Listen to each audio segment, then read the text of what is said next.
One-Point Relay. Hello, I'm Dr. Cho Yong-seok of Opsun Dental Clinic. First, I want to thank Dr. Hang-sung-eun for recommending me for One-Point Relay.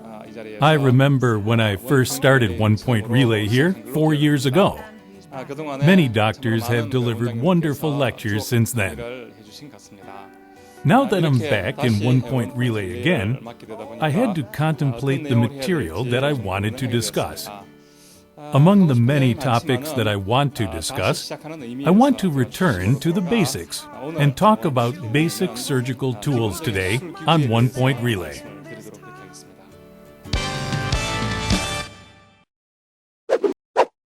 Every surgical procedure includes techniques that involve incisions, flap elevations, and flap retractions during surgery, and closing of the flap after the surgery. We'll take a look at the tools and techniques necessary in these steps. Preparing 2 types of surgical mesh during incision is recommended. Most people are familiar with mesh number 15, but using mesh number 12 is recommended in addition to number 15. Mesh number 15 performs an incision with surface contact, whereas mesh number 12 does so with point contact.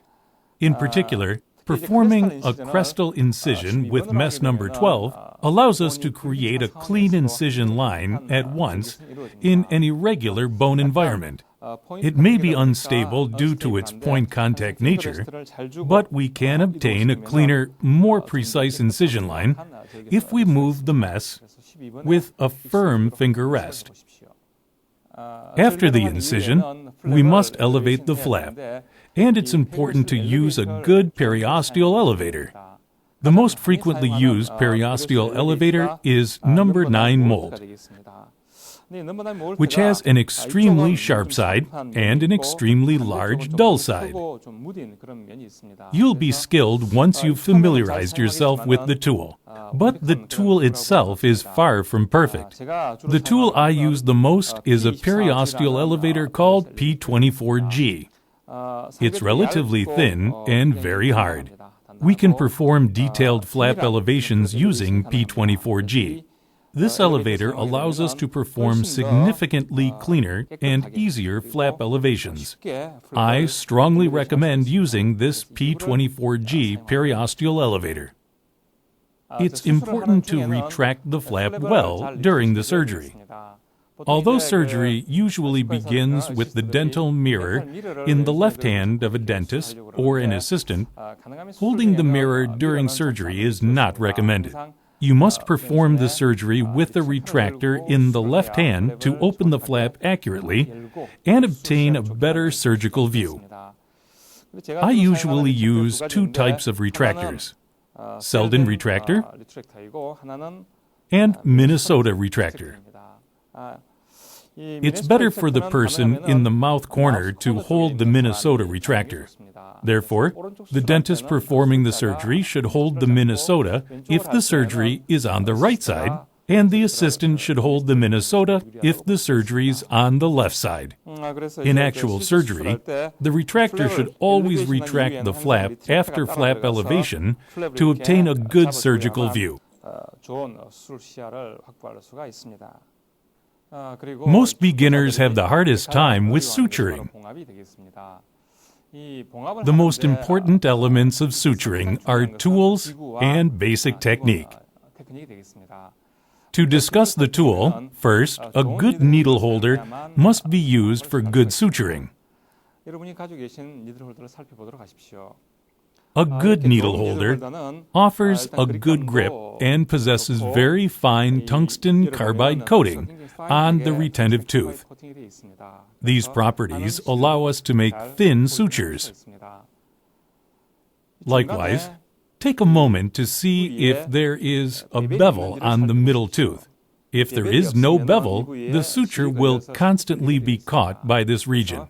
That's why you must use a needle holder with a bevel. If there is no bevel, make sure you create the bevel by grinding it yourself.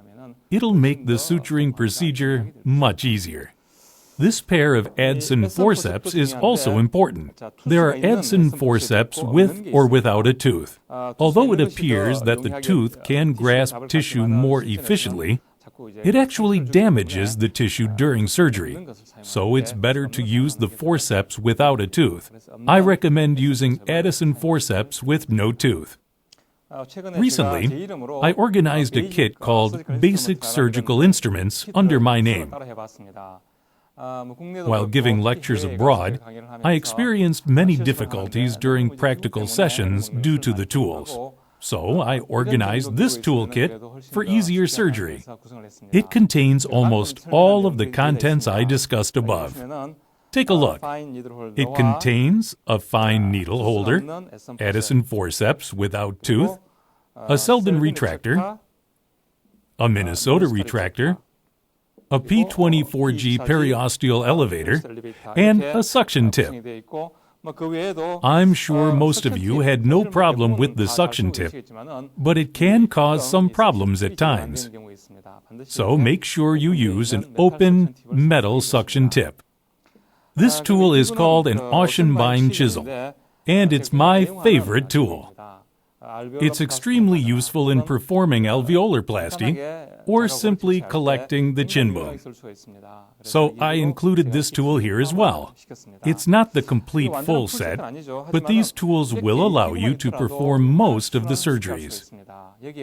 If you add basic tools such as a mirror and a pin set to this, it'll be a great tool set. This is the actual tool set that I use. I added a few more tools to the basic tools I discussed above.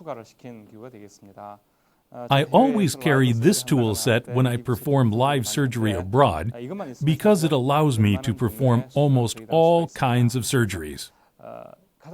Add your favorite tools to the basic set for easier surgery.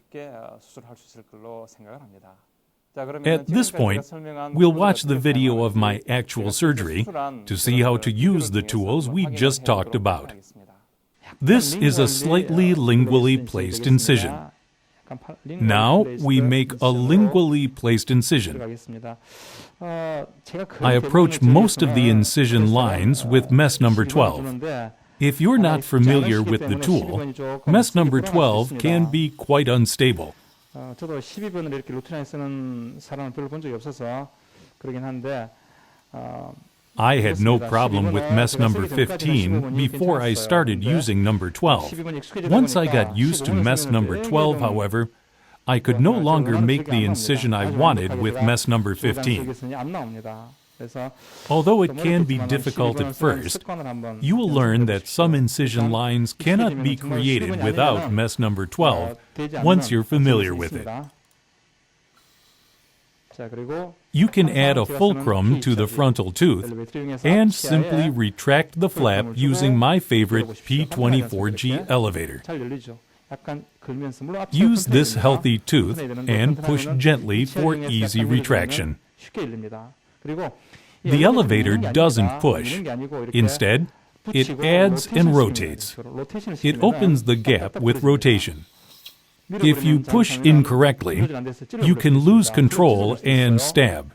It's important to rotate with support for retraction and retract the lingual flap slightly as well. Perform just enough retraction to see the lingual bone thickness. This simple flap retraction completes a clean incision line. You can see everything this way. 방향 앞으로 기울인다는 느낌을 그대로 가지고 있고 네, 지금 괜찮겠습니다. 치도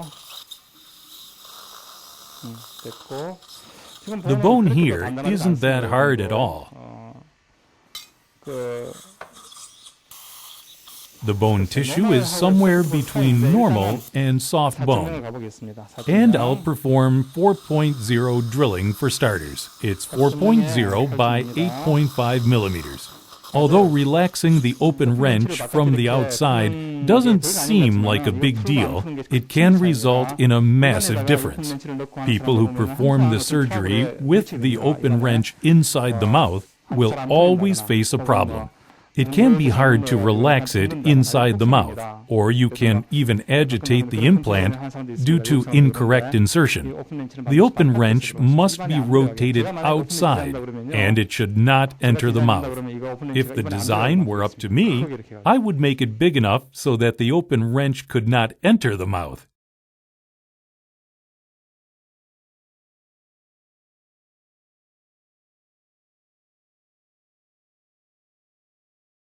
At this point, I'll perform the implant while looking at the direction. You must not lose direction, not even during the implantation. I'll implant 2/3 and check the direction. 괜찮습니다. 해보십시오. 포크 봐주세요. Torque is 26 newtons and is very well established. I'll now enter with a straight direction. Remember not to enter all the way from the start. Instead, check the direction and finish the work if you're satisfied with the direction.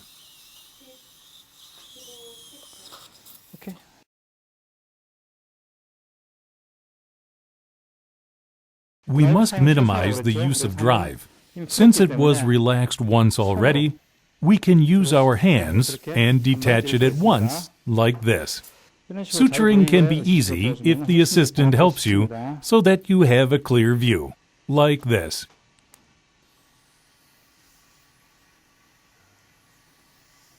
Five-0요? 5-0죠?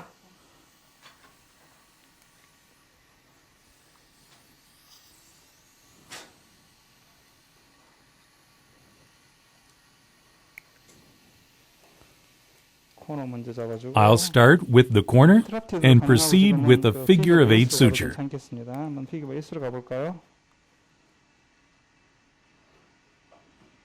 한 번에 가버리죠. 오케이.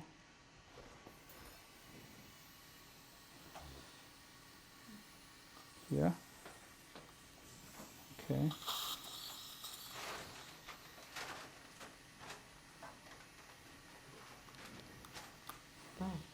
네, 괜찮습니다. 거의 다 됐습니다.